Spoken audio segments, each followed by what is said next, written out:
जय श्री राम। श्री रामचरितमानस पावन पाठ अयोध्या कांड दोहा संख्या 267 से 270 तक। वर्णन श्री राम भरतादि का संवाद। जय श्री राम। जाई निकट पहचानी तरु छास मनि सब सोच मांगते अभिमत पाव जग राव रंग बल पोच। उस वृक्ष कल्पवृक्ष को पहचान कर जो उसके पास जाए तो उसकी छाया ही सारी चिंताओं का नाश कर देने वाली है। राजा रंक भले बुरे जगत में सभी उससे मांगते ही मन चाही वस्तु को प्राप्त कर लेते हैं। लख सब विधि गुर स्वामी सनेहु मिटहि सोच नहीं मन संदेहु। अब करुणा कर कीजिए सोई जनहित प्रभु चित क्षोभ न होई। गुरु और स्वामी का सब प्रकार से स्नेह देखकर मेरा क्षोभ मिट गया, मन में कुछ भी संदेह नहीं रहा। हे दया की खान, अब वही कीजिए जिससे दास के लिए प्रभु के चित्त में क्षोभ किसी प्रकार का विचार न हो। जो सेवक साही गही सकोची निज हित चाहिता सुमति पोची। सेवक हित साही बसेवकाई करौ सकल सुख लोभ बियाई। जो सेवक स्वामी को संकोच में डालकर अपना भला चाहता है उसकी बुद्धि नीच है। सेवक का हित तो उसी में है कि वो समस्त सुखों और लोभों को छोड़कर स्वामी की सेवा ही करे। स्वार्थ नाथ फिरे सबही का किए रजाई कोटि विधनी का। या स्वार्थ परमारथ सारो सकल सुकृत फल सुगति सिंगारू। हे नाथ, आपके लौटने में सभी का स्वार्थ है और आपकी आज्ञा पालन करने में करोड़ों प्रकार के कल्याण है। यही स्वार्थ और परमार्थ का सार निचोड़ है। समस्त पुण्यों का फल और संपूर्ण शुभ गतियों का श्रृंगार है। देव एक बिनती सुनि मोरी उचित होई तस करब बहोरी। तिलक समाज साज सबुआना करिय सुफल प्रभु जो मनुमाना। हे देव, आप मेरी एक विनती सुनकर फिर जैसा उचित हो वैसा ही कीजिएगा। राज तिलक की सब सामग्री सजाकर लाई गई है। जो प्रभु मन माने तो उसे सफल कीजिए, उसका उपयोग कीजिए। सानुज पठैया मोहि बन कीजिए सबहि सनाथ। न तरु फेरी है बंधु दो नाथ चले मैं साथ। छोटे भाई शत्रुघ्न समेत मुझे वन में भेज दीजिए और अयोध्या लौटकर सबको सनाथ कर दीजिए। नहीं तो किसी तरह भी यदि आप अयोध्या जाने को तैयार न हो तो हे नाथ, लक्ष्मण और शत्रुघ्न दोनों भाइयों को लौटा दीजिए और मैं आपके साथ चलूं। उतर जाई मन तीनों भाई बहुरिया सिय सहित रघुराई। जय विधि प्रभु प्रसन्न मन होई करुणा सागर की जय सोई।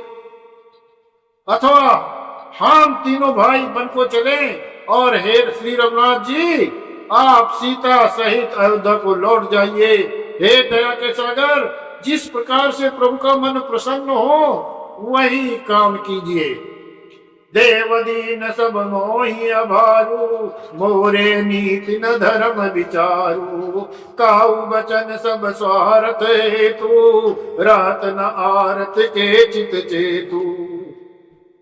हे देव, आपका सारा भार जिम्मेदारी मुझ पर रख दीजिए, पर मुझ में ना तो नीति का विचार है न धर्म का। मैं तो अपने स्वार्थ के लिए सब बातें कह रहा हूँ। आर्त दुखी मनुष्य के चित्त में चेत विवेक नहीं रहता।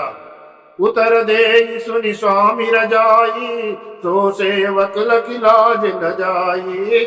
मैं असमय अवगुण उदधि अगाधु स्वामी सने सरात साधु।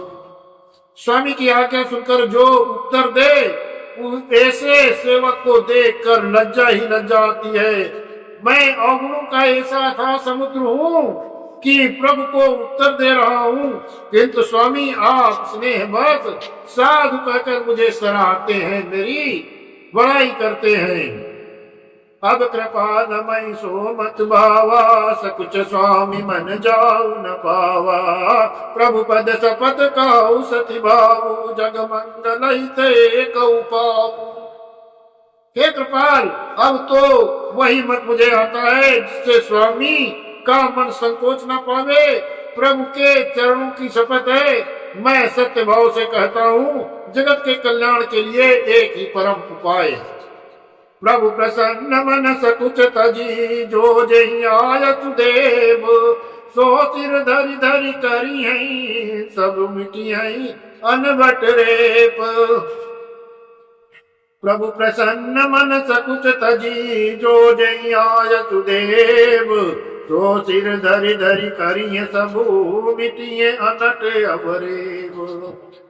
प्रसन्न मन से संकोच त्याग कर प्रभु जिसे जो आज्ञा देंगे, उसे सब लोग सिर चढ़ा चढ़ा कर पालन करेंगे और सब उपद्रव और उलझने स्वतः मिट जाएंगी।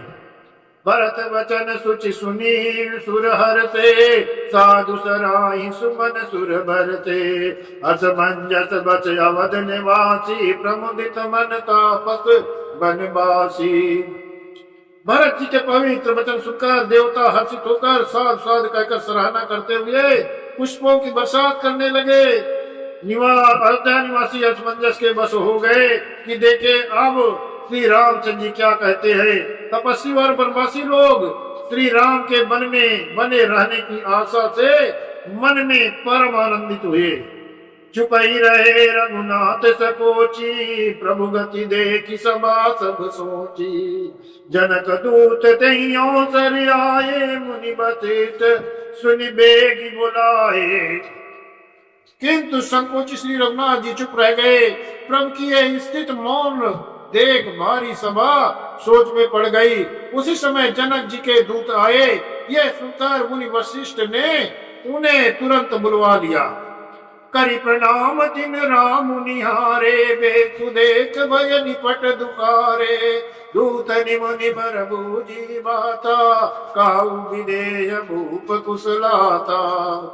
उन्होंने आकर प्रणाम करके श्री रामचंद्र जी को देखा। उनका मुनि का सा वेश देख कर वे बहुत दुखी हुए। मुनिशेष वशिष्ठ जी ने दूतों की बात पूछी कि राजा जनक का कुशल समाचार कहो। सुनि सकुचाई नाई महिमा था, बोले चरबर जोरे आता। बूझब राउर सादर साई, कुशल हेतु सो भयउ गोसाई। हे मुनिनाथ, मुनि का कुशल प्रश्न सुनकर सकुचा कर पृथ्वी पर मस्तक नवाकर वे श्रेष्ठ दूत हाथ जोड़कर बोले, हे स्वामी, आपका आदर के साथ पूछना यही हे गोसाई कुशल का कारण हो गया। नाई तकोसल नाथ के साथ कुशल गई नाथ, मिथिला अवध विशेष ते जग सब भयउ अनाथ। नहीं तो हे नाथ, कुशल क्षेम तो सब कौशलनाथ दशरथ जी के साथ ही चली गई। उनके चले जाने पर यूं तो सारा जगत ही अनाथ स्वामी के बिना सहाय हो गया, किंतु मिथिलापति और अवध तो विशेष रूप से अनाथ हो गई। जय श्री राम।